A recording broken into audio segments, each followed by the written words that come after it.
Last week, the oldest member of the British royal family, the 92-year-old Duchess of Kent, passed away.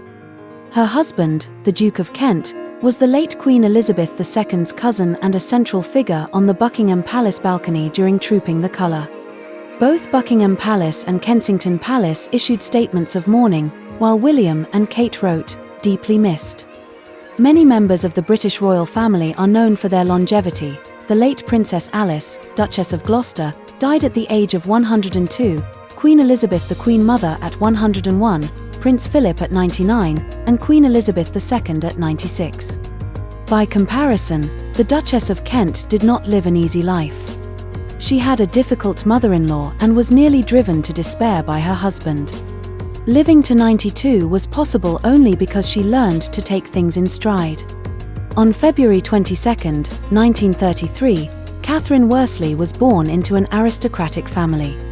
Her father was a baronet, her mother the daughter of a noble family, and her maternal grandfather a baronet, party leader, and founder of Brunner Monde, which later became part of Imperial Chemical Industries, one of the world's largest chemical conglomerates. She grew up at Hovingham Hall in Yorkshire, the youngest and only daughter of 3 older brothers, and was deeply cherished. Catherine loved music, skilled enough in piano, organ, and violin to hold solo recitals. She also excelled academically, with top grades in English literature and French. Later, she studied at Oxford University, focusing on music, art, and history at a women's college.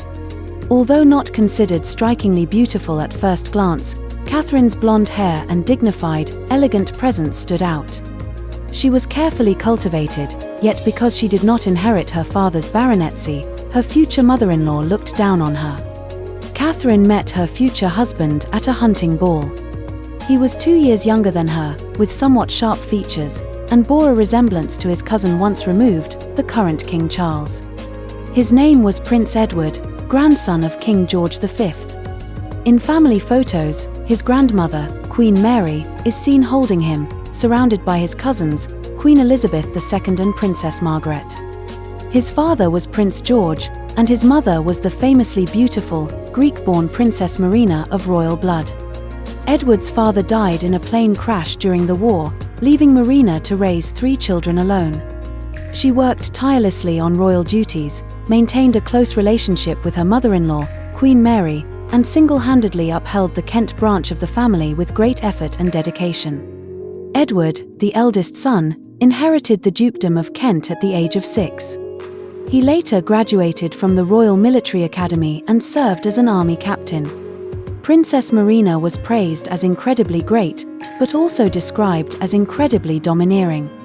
Royal experts, in the biography of the Duchess of Kent, wrote that Princess Marina was accustomed to marriages between princes and princesses and could not accept Catherine's background. She reportedly declared, "A woman of questionable lineage cannot possibly be equal to the task ahead."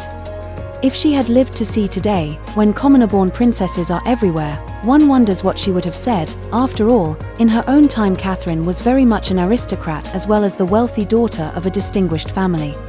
After Edward announced his intention to marry Catherine, he was posted to Germany, while Catherine stayed with relatives in Canada and the United States, keeping them apart.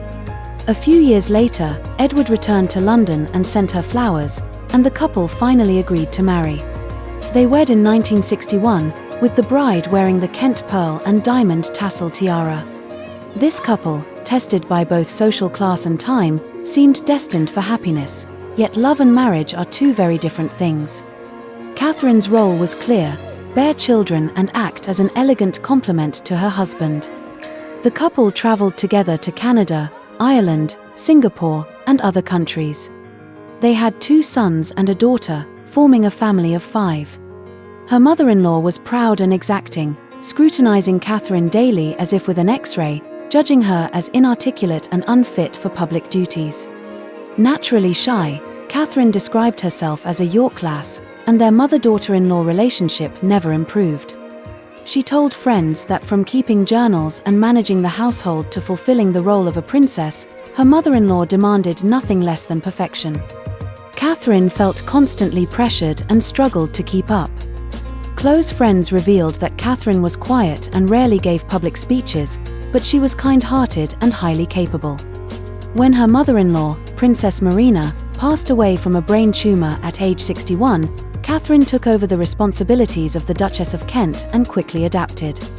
Her diary was packed with engagements, serving as a patron or holding positions in 8 royal institutions, including those focused on healthcare, education, and elder care, earning widespread public admiration.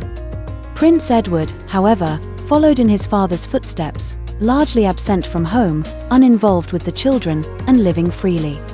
At one point, rumors circulated that Edward's sister, Princess Alexandra, had an affair with Prince Philip, and in social circles, everyone gossiped to Catherine about it. Caught between royal duties, family obligations, and circulating scandals, Catherine became increasingly withdrawn. At the age of 44, she became pregnant again, but after contracting measles, she delivered a stillborn son at 36 weeks. She fell into severe depression and openly acknowledged her mental illness, a rare admission at the time. Prince Edward was humiliated. He could not understand a woman suffering a mental health condition due to childbirth and reportedly told others, "Catherine is a crazy woman."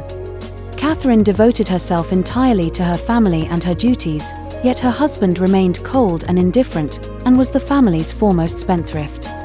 Queen Mary, a renowned jewelry enthusiast, had carefully allocated her estate to account for all her children, leaving a substantial inheritance to the Kent line. Edward squandered it freely. His income could not cover his expenses, and he sold 3 royal tiaras. The most valuable was the Duchess of Cambridge's sapphire parure tiara, part of a set including the tiara, necklace, earrings, and bracelet, passed down through 5 generations from Queen Mary's grandmother before being sold by the prodigal son. The aquamarine tiara was also auctioned at Sotheby's. Catherine repurposed the jewels from the necklace to create a new tiara and combined 2 bracelets into a choker. At home, she lacked warmth, and in public, she had to maintain appearances, enduring extreme embarrassment. In the 1980s, Catherine requested a divorce, but the royal family, upholding royal decorum, did not approve. She continued to fulfill her duties, serving as a royal patron of Wimbledon and attending the tournament every year.